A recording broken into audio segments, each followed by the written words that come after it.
嗨，大家好。中印边境在去年加勒万河谷一役后平静了一段时间，但近日烽烟再起。最初是印度媒体大肆炒作在中印边界东线地区发生肢体推搡和冲突，并报道中国士兵越线被印度扣押，让印度网民在社交媒体上瞬间高潮起来。随后，《中国日报》10月9日出面辟谣，在9月28日，中国边防部队按计划对中印边境中方一侧东张地区进行例行性巡逻，中途遭遇印方无理阻拦，中方官兵坚决予以反制，在完成巡逻任务后返回。消息人士表示，印媒关于中国士兵越线被扣的炒作纯属子虚乌有，与事实不符。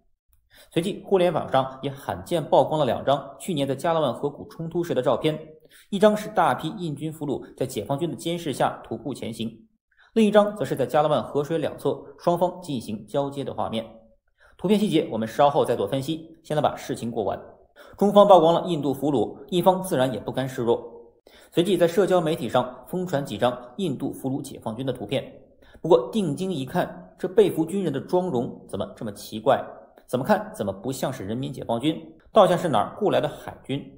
青藏高原之上动用海军，也只有印度人的脑洞能开这么大。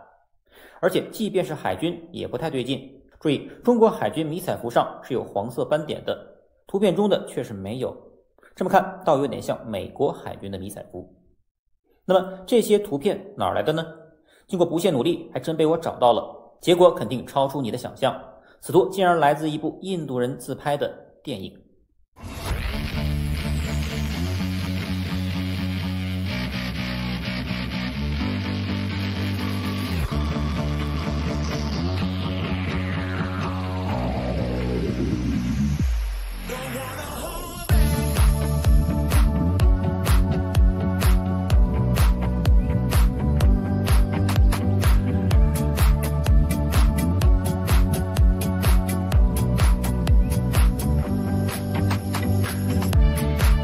影片中的这个镜头是不是与刚才的图片一模一样呢？详细打斗镜头就不播出了，此前尝试过上传，但都会被 YouTube 黄标。而国内的 B 站和今日头条与均不过审，所幸在微博可以顺利发出。感兴趣的朋友不妨去看一下这部印度神剧的拍摄花絮，保证滑稽。链接放在下方说明处。印度一时未成口舌之快，竟把电影当作真事，实在有够丢脸。反之，中方却又抛出真材实料，也就是网上流传的那50秒视频。叫我吗？收到，收到。第二个是向下，再是中餐收到没有？中餐。收到，收到。扶好，给他使点劲儿。咱们做好准备啊！所有做好准备。做好了，做好了，准备做好。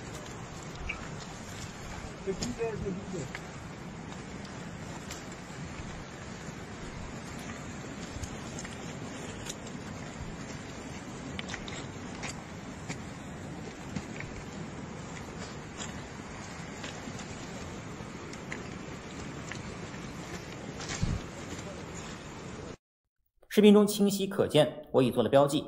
一共10名印度士兵都被白布蒙住了双眼，每人有2名解放军战士搀扶，缓缓前行，看起来均身负重伤。最后那位看起来伤势过重，想必得动用担架了。正所谓有图有真相，面对这样的铁证，印度方面应该无话可说了吧？不过也未必，按照印媒的调性，完全可能是另一种解释。标题我都替他们想好了，一名身负重伤的印度士兵尚可牵制2名解放军，战力惊人，加勒万河谷之战，印度获胜。印媒台媒真乃亲兄弟也。这10名被俘士兵让我立刻想起去年冲突事件刚刚发生时，印度斯坦时报做的报道，包括2名少校和2名上尉在内的10名士兵在3天之后返回印度一侧，另有20人死亡，76人受伤，似乎刚好对应了起来。但当时我就觉得奇怪，这黑压压的一片，难道解放军就逮到10个？按照1962年的经验，这似乎不合常理。我们再回到刚才的那张图片，中间被打得鼻青脸肿的印度士兵鱼贯而行，两边有全副武装的解放军战士在监视，这一眼瞄去也不止10人了。具体多少呢？我们再编个号，粗略测算，单这一张照片就印军战俘37人左右了。注意，这些印度士兵并没有被蒙住双眼。那么刚才视频中出现的那10名蒙眼战俘又是怎么回事呢？接下来我就试着将事情的经过还原。去年6月15日，中印双方在加拉万河谷的三角滩地附近展开激战，解放军当场打死印军3人，另外有17人在当晚逃窜途中溺死或冻死，总共20人死亡。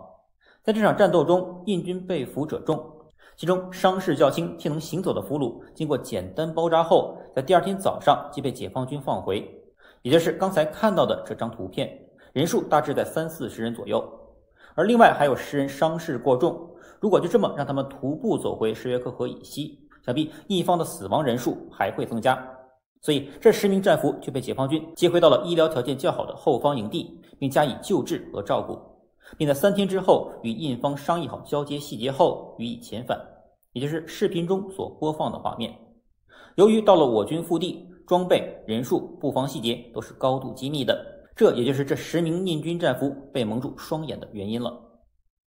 紧接着就是这张图片，双方进行战俘交接，此图信息量较大，我们一点一点看。远处滩地，印军停着几辆车，其中还有十字架的标志，看起来是来接送伤员的医疗车。下面印度士兵一字长蛇阵站在河水中，一直延伸到我方一侧，最前面还有4人抬着担架，看起来是给受伤最重的10号预备的。我方一侧最明显的就是地面上的10几支步枪，这是什么枪？就是印度引以为傲的国产突击步枪英萨斯。这枪研制自上世纪80年代，1998年开始装备。80年代世界已有许多优秀而可靠的步枪设计思路，但遗憾的是，印度都完美的避开了。此枪无法全自动，只能半自动或3发点放射击，而且易碎易磨损，尤其在寒冷天气下，其塑料弹匣会直接裂开而无法正常工作。更要命的是，该枪最严重的问题是，射击时偶尔还会有油渍向后喷出，进入到士兵眼睛里，而且射击时还会经常伤到手。这种非战斗性减员的设计让印度的特种部队甚至都不敢装备，取而代之的是进口的塔沃尔和 AKM。 没想到加拉万河谷一役的印军比哈尔军团还装备了不少。不过即便我军这次缴获了大量的英萨斯步枪，那这种宝贝还是还给印度为妙吧。除此之外，我们还注意到我军除了拍照的军官外，还有2名手持专业摄影器材的军官也在现场。所以相比以上这几张流出的照片，我方还保有大量包括视频在内的真材实料没有公布，接下去就看印度方面怎么回应了。那么这个交接地点是在哪里呢？但从这一张照片所拍摄的河水和峭壁确实难以定位，我们也只能试着来做推估。刚才也说了，交接战俘是发生在中印冲突的3天之后，那时双方还没有进行谈判和各自后撤，所以图片中可见双方依然在加拉万河水两侧筑起掩体进行对峙。那么这里很可能就是中印实控线的所在地。我们再来复习一下加拉万河谷的地图形势，蓝线为中方主张线，途经大河口，黄线为印度主张线，也是谷歌地图线，红色为 LAC 实控线。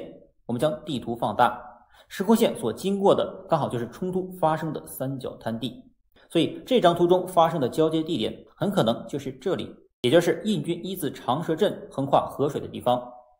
最后我们再来看一下此次烽烟再起的事发地藏南东章地区。大家通过去年加拉万河谷和班公湖的冲突，对中印边界的西线有了一定了解，不过东线的这个东章地区却鲜有人知道，而新闻报道中提到的东章瀑布又是在哪里呢？接下来我就带大家去了解一下。中印边境一线西段的阿克塞钦约3万平方公里由我军控制，而东线也就是我国的藏南地区这9万平方公里却被印度长期霸占，而其中位于被蚕食第一线的正是这个东章瀑布。东章瀑布位于西藏山南市措那县城以南约24公里处，看到这里的图片不禁让人为之一惊。在我国喜马拉雅山南麓，绝壁高耸，江水奔流，峰峦叠嶂，竟然有一个垂直落差高达上百米的瀑布，好一处人间仙境。此处正是被当地藏民奉为圣地的东章瀑布。我们从地图中清晰可见它的位置，不过谷歌地图线已将其划到了印度一侧。2000年以前，这边河上有一座桥，当地百姓都是通过这里去瀑布下接取圣水。不过2001年，印军把桥给拆了，不仅如此，还硬生生向前推进了1公里多，并在河边设立哨所。此图就是印军哨所的模样，可以说非常简陋。就这样，印军将中国圣地东张瀑布纳为己有，并且在错纳河下游的这里部署重兵作为后方支援。而我方在错纳河西侧设有东张检查点，形成对峙。注意，我方的双向两车道公路修得非常平整，这条公路直通到后方的这片比较大的营地。而显然，印度在修路方面没有中方的这种效率，基本以山地土路为主。尽管距离差不多，但中方调兵的速度可要快上很多了。其实，在1962年，东线此地我军已经前出并占领邦迪拉，兵锋最远处直抵查库，距离藏南与印度的传统边界线只有20公里，面对一马平川的印度平原只有一步之遥。此后，在中方撤兵后，60年过去了，如今已被印度蚕食到这里。这是此前一位驴友到访东张地区所拍摄的图片。据他描述，这是他们所能抵达最接近东张瀑布的地方了。所以很多网友以此为依据，重画了中印时空线 LAC， 但这显然不会被我方所接受。所以由谷歌地图线 LAC 和网友所画，也是印方所认知的 LAC 之间的区域，也就是双方如今的争议所在。那么是否这次就是解放军进入了这片地区巡逻与印军产生的摩擦呢？的确有这个可能，但目前的信息量太少，连一张图片都没有，所以还难下定论。等有了进一步信息，我们再来做分析吧。好，那本期视频就录到这里，我们下期视频再见。